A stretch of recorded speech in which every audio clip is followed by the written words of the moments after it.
It's both a miracle of the market economy and of the capacity of the breeders to raise their livestock.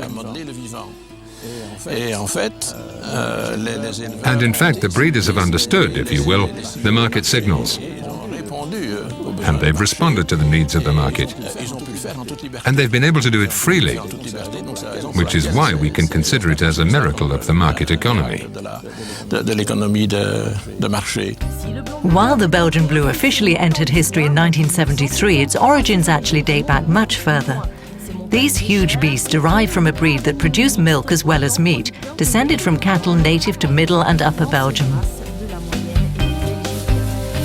So the Belgian Blue is not something cooked up in the laboratory by geneticists, but rather developed in the field, on the farms and pastures in the south of our country, in an era when specialization in agriculture was generalized. At one time, if we go back to the 1950s, there's variation in the animals. There's variability. There are some that are more muscled and others that are less so. So the breeders only wanted the more muscled beasts because they were worth so much more. Therefore, the simplest approach was to breed males and females that came the closest to offering the desired qualities. So generation after generation, the result was genes that were favorable to muscular development. The Belgian Blue provides a livelihood for several tens of thousands of people, with all activity sectors included. The market is promising, especially since today's consumers are more and more attentive to the quality of the food they eat. The Belgian Blue offers them every guarantee, flawless traceability, and meat that has less fat and maximum tenderness. Born in the hilly plains characteristic of the south of our country and raised on their rich grazing lands, the Belgian Blue has been a huge hit on the market as it successfully met and continues to meet consumer expectations. The Belgian Blue is a high-value organic source of protein. It's lean. The high-quality cuts have a maximum of 5% fat. Belgians consume on average 20 kilos per year, so if you divide that by the number of days, there's really no excess on that score. The advantage of the Belgian Blue, as it's a red meat and rich in iron, is that it prevents anemia. But the Belgian Blue is not merely meat on the hoof, even if that is the ultimate purpose of the animal. Not everyone in the vast network of the Belgian Blue is involved solely in fattening up meat for the butcher's shop. The Belgian Blue herd book that's responsible for the selection of the breed, the management of the pedigrees and promotion of the breed counts among its ranks roughly 2,500 breeders who are proud to raise quality animals, offering excellent profitability, but also affording strong genetic potential. For them, animal breeding is a true passion.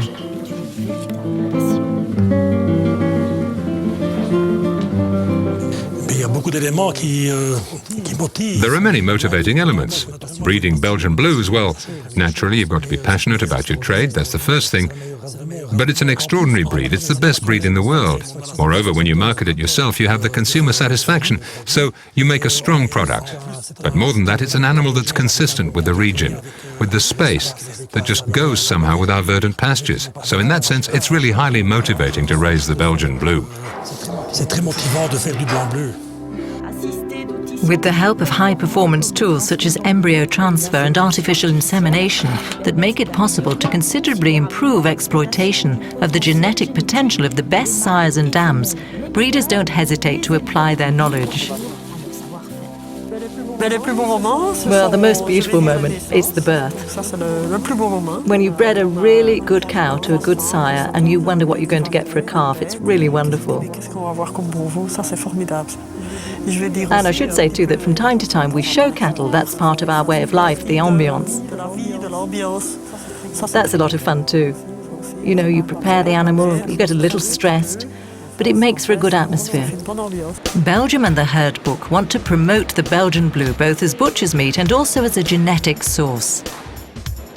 That's why the herd book is pressing on all fronts to help the breed become known throughout the world. As the Belgian Blue is being exported, it encourages our breeders to attain ever higher levels of professionalism and rigour. Meat products and calves destined for fattening up are exported mainly within the European countries, France, Italy, the Netherlands and so on. As for semen and embryos, we export those not only within Europe, of course, but also beyond the Atlantic, to North and South America, Central and South Pacific, to Australia and New Zealand. And with respect to South America, for 10 years or so, we've been exporting heavily to Brazil, where they call the Belgian Blue Zebu Tendericel.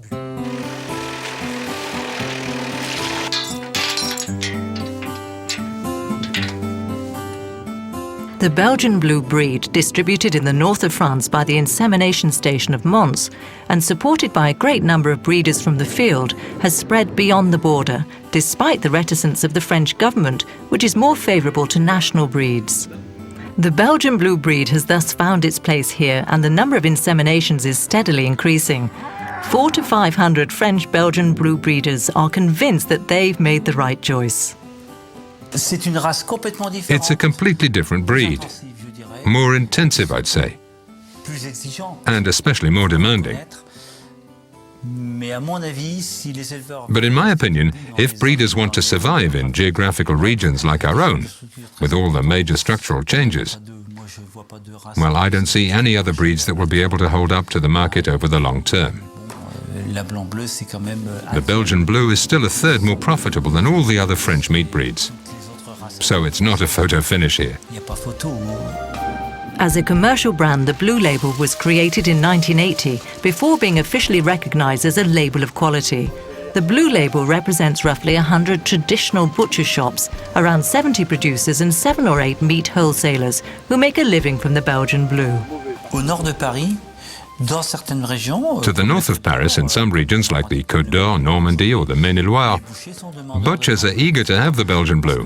Why? Because they realize that their customers no longer eat beef stew or beef casserole. They absolutely want superior quality muscle, that's steak and roast beef. So the only way to satisfy these traditional butchers is to provide quality. That's quality in quotation marks. That is roast beef and steak. The only thing on the market these days is the Belgian Blue. A butcher that switches over to the label will see his clientele increase by anywhere from 10 to 25%. Consumers are more and more concerned about eating healthy meat, certified by a trusted authority, and that message has been clearly understood in France. The label has been in existence since 1994, and it's a specifically French label of quality awarded by the Ministry of Agriculture. And its mission is not only to develop the Belgian Blue breed in the Nord-Pas-de-Calais region to start with, and even at the national level a bit later on, but for the time being in the Nord-Pas-de-Calais region, but especially to create a faithful clientele with respect to meat quality, and also to improve the taste of meat and its tenderness by being highly selective. Here it's estimated that a butcher shop handling the label reaches around 100 families on a regular basis. With the Belgian Blue, they can offer them a maximum number of superior, quick-cooking quality cuts. Customers are looking more and more for certified quality products. We've been lucky that the Belgian Blue has been from the very beginning the local meat. For those of us who live in the city, it's been very well received. And in principle, since that time, with the award of the quality label, it's had a serious impact. It's been 10 years that we've been offering the Belgian Blue, and we're not going to change.